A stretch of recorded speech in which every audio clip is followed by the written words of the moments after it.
نحمده ونصلي على رسوله الكريم اما بعد فاعوذ بالله من الشيطان الرجيم بسم الله الرحمن الرحيم كل نفس ذائقة الموت صدق الله العظيم وصدق رسوله النبي الامين الكريم۔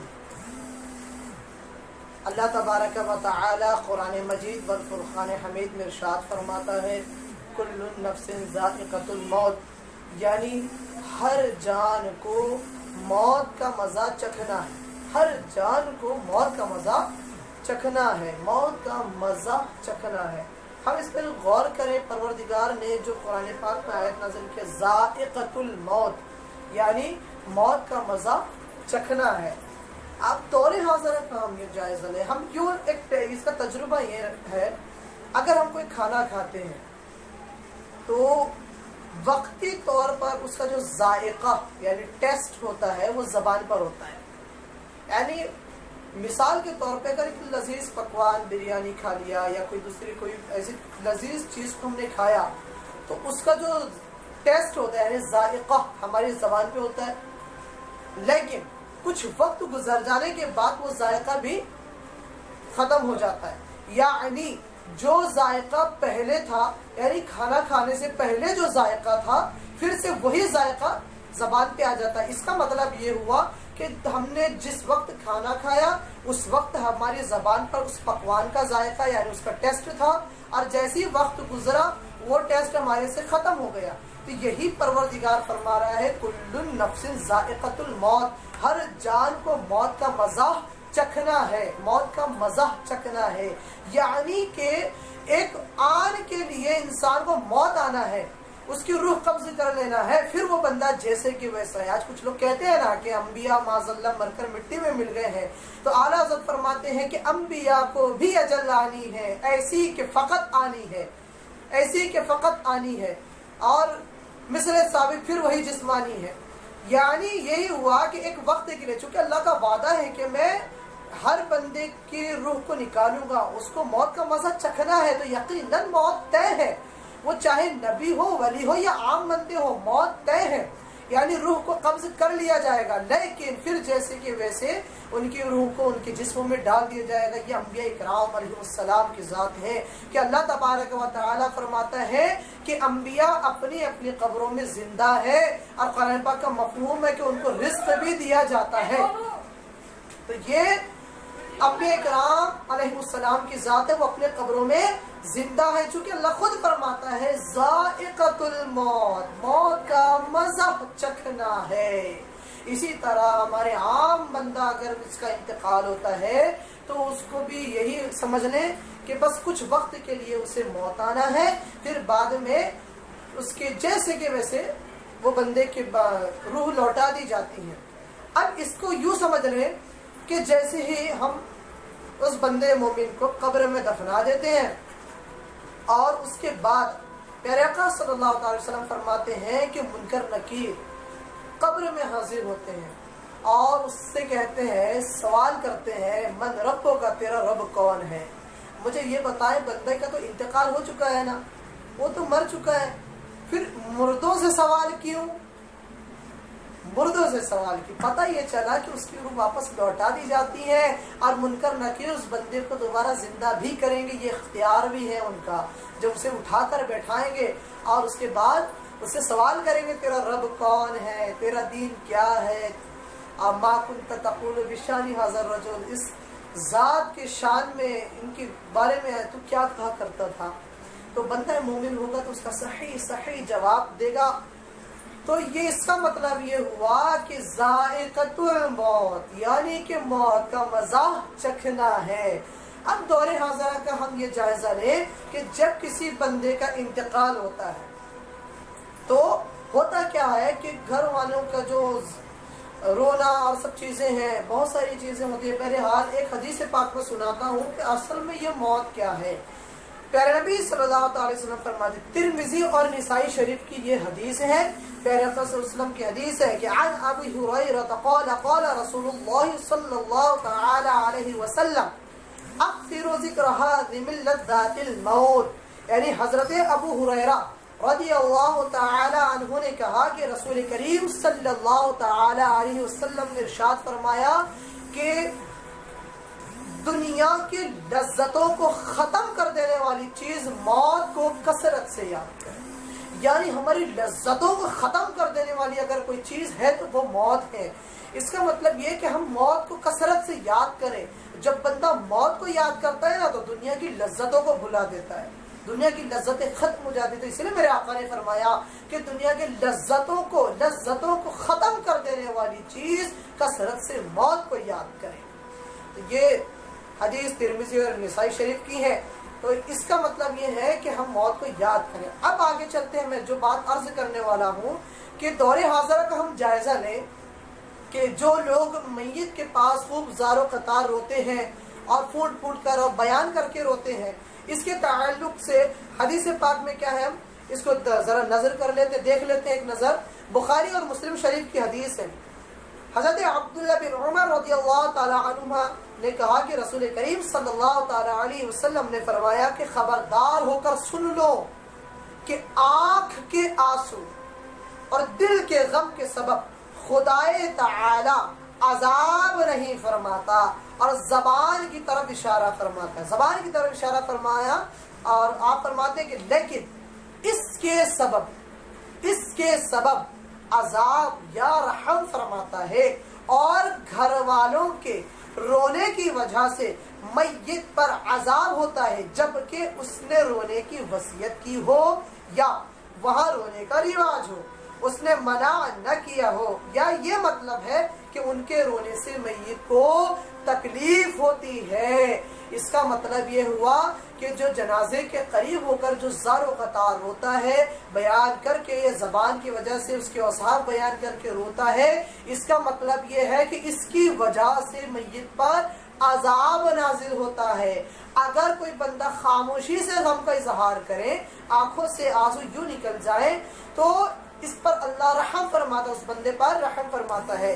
مشکات شریف کی ایک اور حدیث ہم سماعت کر لیں کہ حضرت ابن عباس رضی اللہ تعالی عنہما نے کہا کہ حضور صلی اللہ تعالی علیہ وسلم نے فرمایا کہ جو آنسو آنکھ سے ہو اور جو غم سے ہو تو وہ اللہ تعالی کی جانب سے ہے, اور اس کی رحمت کا حصہ ہے. اور غم کا جو اظہار ہاتھ اور زبان سے ہو وہ شیطان کی طرف سے. اب سمجھ گئے ہوں گے آپ بات کہ جو ہم لوگ میت کے اوصاف بیان کرتے ہیں اور بول بول کر کے جو پھوٹ پھوٹ کے روتے ہیں, زار و قطار چیخ کر کے چلا پکار کر کے, جو آج ہم دور حاضرہ کا جائزہ لیں, جو ہمارے یہاں عورتوں میں رواج ہے کہ جو میت کے پاس ان کو پکڑ کے ہاتھوں کو پٹک کر کے روتی ہیں اور جو اوصاف بیان کر کر کے روتی ہیں, یہ سراسر غلط ہے. اور باقاعدہ بہار شریعت میں ہے کہ جو نوحہ یعنی میت کے اوصاف مبالغہ کے ساتھ بیان کر کے آواز سے رونا, جس کو بین کہتے ہیں, بالاجماع حرام ہے. بھی ہمارے پاس بہار شریعت موجود ہے. بہار شریعت جلد اول کے اندر میں یہ لکھا ہے کہ جو میت کے اوصاف بیان کر کے آواز نکال کر کے روتا ہے وہ حرام ہے. تو اس سے ہم سمجھ گئے کہ اسلام کیا ہے, مذہب اسلام ہمیں کیا تعلیم دیتا ہے اور کیا سکھاتا ہے. تو اللہ تبارک و تعالی ہمیں اس پر عمل کرنے کی توفیق عطا فرمائے. ایک اور چیز جو ہے, بہت ساری باتیں ہم اس کے تعلق سے عرض کرنا چاہتے ہیں کہ ہم نے دور حاضرہ کا جائزہ لیں, اور دور حاضرہ میں ہم اس چیز کو دیکھتے ہیں کہ جیسے فاتحہ وغیرہ میں یہ جیسے کسی بندے کا انتقال ہو گیا ہو, اور اس کے بعد جو لوگوں کی ایک ذہنیت بن جاتی ہے. میں کہتا ہوں اگر ایک بندہ انجینئر ہے اور ہمیں اگر گھر کا نقشہ بنانا ہے تو ہم سول انجینئر کے پاس جائیں گے یا ڈاکٹر کے پاس؟ ظاہر سی بات ہے, ہم نے ایک سول انجینئر کے پاس جانا ہے. یہ مسئلہ ڈاکٹر حل نہیں کرے. گھر کے نقشے ہمارے لیے ڈاکٹر نہیں بنائے گا بلکہ ایک سول انجینئر بنائے گا. اسی طرح اگر ہمیں کوئی بیماری ہے, ہمارے جسم میں کوئی فالٹ ہے, تو اس کا جو ہے سولوشن, اس کا حل ہمیں ایک ڈاکٹر بتائے گا نہ کہ ایک سول انجینئر. اسی طرح ایک دینی مسئلہ اگر ہمیں جاننا ہے تو ہم نے اس کے جاننے کے لیے عالم دین کے پاس جانی چاہیے نہ کہ جاہل کے. لیکن ہمارے یہاں مسئلہ یہ ہوتا ہے کہ ہم اگر نقشہ بنانا ہے تو باقاعدہ سول انجینئر کے پاس جائیں گے، اگر بیمار ہے تو باقاعدہ ڈاکٹر کے پاس جائیں گے، لیکن اگر کوئی دینی مسئلہ آ جائے نا تو ہم عالم کے پاس نہیں بلکہ جاہل کے پاس جائیں گے۔ میں نے اکثر یہ اپنی آنکھوں سے دیکھا ہے اور ہمارے دوستوں احباب سے بھی یہ سنا ہے کہ وہ جب فاتحہ کے لیے جاتے، باقاعدہ ہم نے بھی دیکھا ہے کہ جب چہلم وغیرہ کی فاتحہ کے لیے ہم پہنچتے ہیں تو وہاں پر فاتحہ کے اندر کئی قسم کے پکوان سب سجائے جاتے ہیں، اور اس کے اندر میں پان، چونا وغیرہ اور اللہ ہی جانے کیا چیزیں، لیکن ہم نے اپنی آنکھوں سے دیکھا ہے، اللہ بچائے، ماچس کا جو ہے ڈبیا اور بیڑی کا کٹا بھی موجود ہے۔ اللہ اکبر اللہ اکبر۔ دیکھیے یہ ہماری قوم ہے، بڑے بھولے لوگ ہیں یار۔ وہ ہم نے جیسی دیکھا نا تو ان سے پوچھا کہ جناب یہ آپ نے اس طرح بیڑی کا کٹا ہے، یہ ماچس ہے، یہ سب چیزیں فاتحہ چہلم کے جہاں فاتحہ ہو رہی ہے وہاں کیوں رکھا؟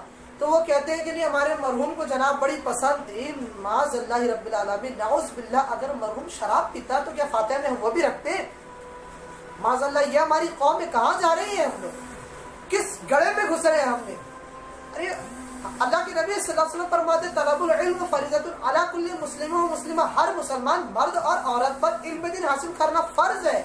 ہم نے اس کو چھوڑ دیا اور جاہلوں کے پیچھے پڑ گئے۔ ہمیں علم حاصل کرنا چاہیے، جو بھی ہم مسئلہ ہے اسے عالم کے پاس جا کر حل کرنا چاہیے، نہ کہ جاہل سے۔ باقاعدہ ابھی چند دنوں پہلے کی بات ہے، میں ایک جگہ فاتحہ کے لیے موجود تھا تو وہاں پہ جو ایک خواتین ہے وہ اس سے اور نہ جانے کون سی خالہ ہے ان کے بزرگ ان سے پوچھ رہی ہے کہ جی جناب وہ سی ایم میں کون سی چیزیں رکھنا چاہیے فاتحہ میں، اور وہ کیا رکھنا چاہیے، وہ تیل بھی رکھنا چاہیے کیا، وہ اللہ ہی جانے اور کیا کیا چیزیں۔ میں موجود تھا وہاں پر، انہوں نے مجھ سے نہیں پوچھا، ہمارے ایک اسلامی بھائی موجود تھے، انہوں نے کہا کہ آپ جو بھی مسئلہ ہے آپ حضرت سے پوچھ لیجئے۔ میں نے ان سے یہ بھی سمجھایا کہ دیکھیں فاتحہ کے لیے اگر جو چیز میسر آ جائے فاتحہ اس پر ہو جائے گی، چونکہ فاتحہ دینا مستحب ہے، ٹھیک ہے، اس کو فرض و واجب نہ سمجھے، زیادہ ضروری نہ سمجھے کہ نہیں جناب یہی رکھنا چاہیے، نہیں وہ فلاں چیز ہے تبرک میں وہی ہونا چاہیے، نہیں بریانی ہی ہونا چاہیے، نہیں اس کے اندر حلوہ ہی ہونا چاہیے، نہیں اس کے اندر کھیر پوری ہی ہونی چاہیے۔ تو چیز جو ہے نا کسی چیز کو مقرر نہیں کرنا چاہیے۔ تو ہمارے اسلامی بھائی نے یوں جواب دیا، لیکن انہوں نے اور میں نے یہ بھی سمجھایا کہ فاتحہ کے لیے جو میسر آ جائے اس پر فاتحہ ہو جائے گی، اس کے لیے زیادہ چیزوں کو جمع کرنا اور الگ الگ قسم کے پکوان رکھنا یہ سب چیزوں کی ضرورت نہیں ہے۔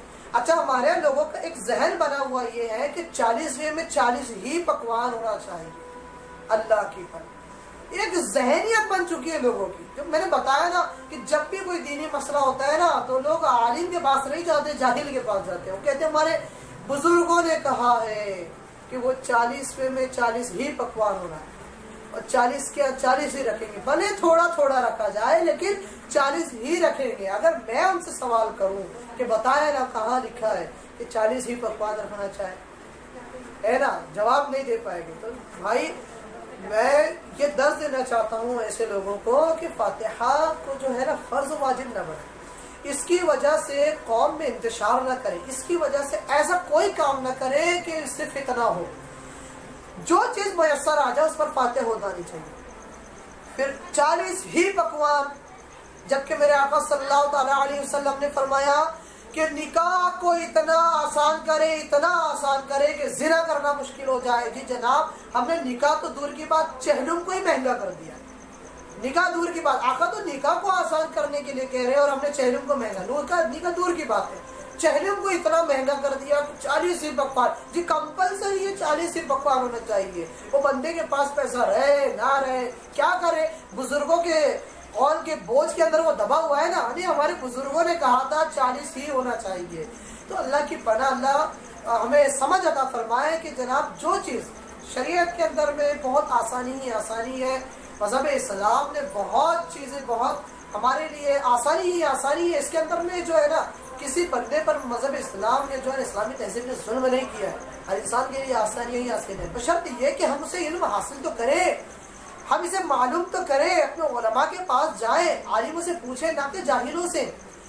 تو 40 ہی پکوان، تو اب میں سمجھ میں آ گیا کہ 40 ہی پکوان نہیں رکھنا چاہیے، فاتحہ کے لیے جو چیز میسر ہو جائے وہ رکھیں۔ دوسری چیز شریعت میں ایک ہی چیز کو مقرر کر لینا یہ بھی منع ہے کہ فاتحہ میں یہی چیز ہی رکھی جائے، یعنی کوئی ایک تبرک، جس طرح جیسے 11ویں شریف کے اندر میں لوگوں کا ایک مزاج بنا ہوا ہے کہ وہ 11 ہی لڈو کمپلسری 11 ہی ہونا چاہیے، ہے نا. تو اگر کم زیادہ 11 اپنا ادا میں ماشاءاللہ کرے، ہم اس کے خلاف نہیں ہے، لیکن ایک ذہنیت یہ نہ بن جائے کہیں ایسا نہ ہو کہ ہماری وجہ سے آنے والی جنریشن کو یہ مزاج میں مل جائے کہ نہیں ہمارے بزرگوں نے علماء نے وہ 11 ہی فاتحہ کے اندر ملیدے کی بنا کے رکھے تھے، شاید یہ فرض ہوگا، شاید یہ واجب ہوگا، کہیں ہماری وجہ سے اسے فرض اور واجب نہ سمجھ لیں تو تھوڑا کم زیادہ بھی رہا تو چل جاتا ہے. تو شریعت نے ہمیں یہ بتا دیا کہ کسی ایک چیز کو فاتحہ میں مقرر نہ کرے، جو چیز میسر آ جائے. غوث پاک رضی اللہ تعالیٰ عنہ کی جو فاتحہ دلا رہے، کھانے میں جو چیز میسر آ جائے ہم اس پر فاتحہ دے دیں. امام جعفر الصادق رضی اللہ تعالیٰ عنہ کی کنڈے بنا رہے ہیں تو اگر اس کے اندر ہمیں صرف پپڑیوں پر ہی فاتحہ دے دیا جائے تو وہ بھی ٹھیک ہے، اگر وہ بھی نہ صرف کھیر پر فاتحہ دے دی جائے وہ بھی ٹھیک ہے. جیسے ہمارے لوگوں کو کچھ ذہن ہے کہ وہ گول والے گوجے 22 ہی ہونا چاہیے، تو یہ شریعت نے اس کی ممانعت ہے کہ کسی ایک چیز کو مقرر نہ کرے. جتنی چیز ہو 22 سے زیادہ بھی ہے نا تو وہ بھی فاتحہ دلا دے، اگر 22 سے کم ہے تو اس میں بھی فاتحہ ہو جائے گی. اگر یہ بھی میسر نہ ہو، اگرچہ ایک گلاس پانی بھی ہو رہا تو امام جعفر صادق کے نام پر اسی پر فاتحہ دلا دے وہ بھی ہو جائے گی. لہٰذا اپنی قوم پر ظلم نہ کرے. اللہ تبارک و تعالی ہمیں اس پر بھی عمل کرنے کی توفیق عطا فرمائے. تو میں عرض یہ کر رہا تھا چہلم کے تعلق سے، 40ویں کے تعلق سے، اگر ہم دور حاضرہ کی جتنے بھی خرافات پر اگر بیان کریں نا تو وقت گزر جائے گا لیکن ان کے تعلق سے گفتگو ختم نہیں ہوگی. جیسے 40ویں کے اندر میں لوگوں کے اور مزاج ہے کہ آٹا بچھا دیا جائے، فاتحہ کی جگہ آٹا بچھایا جائے. ہم پوچھتے ہیں جناب کیوں آٹا بچھایا تو کہتے نہیں مرحوم کے پیر چھپ جاتے ہیں. اللہ بچائے ایسی جہالت سے، مرحوم کے پیر چھپ جاتے ہیں، اللہ کے بندے ہیں. کیوں مرحوم؟ تو کہتے ہیں جواب سننے ملتا ہے کہ نہیں ہمارے مرحوم کھانا کھانے آتے ہیں، ہمارے مرحوم کھانا کھانے کہتے ہیں. اللہ اللہ. اب یہ دیکھیں لوگوں کا ذہن کہ 40 ہی پکوان ہونی چاہیے، اور وہ 40 بھی کون سے جو مرحوم کے پسندیدہ ہو. جو چیز مرحوم، ہنسنے والی یہ بات ہے کہ جو چیزیں مرحوم کو پسند ہے وہ ساری چیزیں فاتحہ میں رکھی. 40 قسم کے الگ الگ پکوان رکھے جاتے ہیں اور پھر ساتھ میں آٹا بچھا دیا جاتا ہے. اچھا ہنسنے والی ہنسی کی بات تو یہ بھی ہے کہ اگر چائے رکھی ہوئی ہے، تھوڑی سی چائے کم ہو جائے نا تو ہمارے یہاں کی چند بزرگ عورتیں کہتی ہیں کہ ہمارے مرحوم کو چائے پسند تھی کہ چائے تو روحانی آئی. اللہ بچائے ایسی چیزوں سے. وہ چائے کا تھوڑا سا کم ہو رہا تو کہتے تھے کہ ہمارے مرحوم نے نا یار وہ چائے پیے. اگر بریانی رکھی ہوئی ہے نا، اگر اس کے اندر سے تھوڑا سا حصہ اگر گوشت کی بوٹی ہل جائے نا تو کہتے نہیں ہمارے مرحوم کو جو ہے نا بریانی پسند تھی کہ گوشت کی بوٹی ہل گئی ہے. یہ لوگوں کی ذہن بنا ہوا ہے. اچھا کوئی چیز اگر پسند آئی ہے، اگر چاول، وہ کہتے ہیں کہ چاول میں تھوڑا سا ہلا دکھ رہا ہے مطلب ہمارے مرحوم نے آگے کھایا ہے. تو یہ لوگوں کی ذہن بنی ہوئی ہے. اللہ بچائے سب چیزوں سے. لہٰذا میں اپنے بھائیوں کو یہی درس دینا چاہتا ہوں کہ میرے آقا صلی اللہ علیہ وسلم نے خود ارشاد فرمایا کہ نکاح کو آسان کریں کہ زنا مشکل ہو جائے. تو آقا کریم صلی اللہ علیہ وسلم تو ہمیں نکاح آسان کرنے کہہ رہے ہیں، چہلم کو کیسے مہنگا؟ اور ہم نے نکاح دور کی بات چہلم کو مہنگا کہہ دیا. تو میں کہتا ہوں میرے پیارے بھائیوں، اللہ کے نبی صلی اللہ تعالیٰ علیہ وسلم کی زندگی ہمارے لیے بہترین نمونہ ہے. جو میرے آقا صلی اللہ تعالیٰ علیہ وسلم نے کیا اس سے عمل پیرا کریں اپنی زندگی میں، اور جو چیز کا میرے آقا صلی اللہ علیہ وسلم نے حکم دیا ہم اسے اپنی زندگی میں اپنائیں. اور جب بھی کوئی دینی مسئلہ ہو تو کسی جاہل کے پاس نہ جائیں بلکہ عالم کے پاس جائیں، جو صحیح سنی صحیح العقیدہ عالم دین کے پاس جائیں. صحیح مسئلہ کتابوں کے حوالے سے، شریعت کے حوالے سے، حدیثوں کے تعلق سے آپ کو سب چیز وہ بتائیں گے کہ حدیثوں میں کیا لکھا ہے، شریعت کے اندر کیا موجود ہے. وہ ساری چیزیں آپ کو بتائیں گے، کتابوں کے حوالے سے آپ کو بتائیں گے کہ میرے آقا صلی اللہ علیہ وسلم نے کیا فرمایا، ہمارے بزرگوں کی کیا تعلیمات ہیں، بزرگان دین کی تعلیمات، صحابہ اکرام کی تعلیمات، وہ آپ کو کتابوں کے حوالے سے بتائیں گے. تو جو ہمارے علماء اکرام بتائیں نا اس پر عمل کریں، نہ کہ ان جاہلوں کی باتوں سے. یہ بزرگوں کی باتیں، میں کہتا ہوں وہ بزرگ جو ہے نا ہمارے بڑوں نے کہا وہ بڑے عالم دین ہیں کیا؟ یہ پتہ کریں کہ بڑے عالم دین ہے کیا؟ تحقیق کرو تو پتہ چلتا نہیں عالم دین نہیں ہے. اچھا زیادہ پڑھے لکھے ہیں کہ نہیں، وہ اسکول کالج میں کچھ بھی نہیں پڑھے لکھے، انگوٹھا چھاپ. اب وہ لوگ بتا رہے ہیں دین کا مسئلہ، وہ دین کے ٹھیکیدار بنے بیٹھے. تو میں کہتا ہوں کہ ایسے لوگوں کے پاس نہ جائیں بلکہ عالم کے پاس جائیں. اور جب بھی کوئی دینی مسئلہ ہو اپنے مسائل کو علماء کے سامنے رکھے، علماء سے پوچھے۔ اللہ تبارک و تعالی علماء کو سلامت رکھے، علماء کے سائے کو ہمارے سروں پر تادر رکھے۔ اللہ تبارک و تعالی ہم سب کو عمل کرنے کی توفیق عطا فرمائے، کہنے سننے میں، حدیث پاک پڑھنے میں، شریعت کا حکم بیان کرنے میں اگر کوئی لفظش خطائی کوتاہی ہو چکی ہے تو اللہ تبارک و تعالی کی بارگاہ میں توبہ کرتا ہوں، استغفر اللہ ربی من کل ذنب واتوب الیہ، وآخر دعوانا ان الحمد للہ رب العالمین وما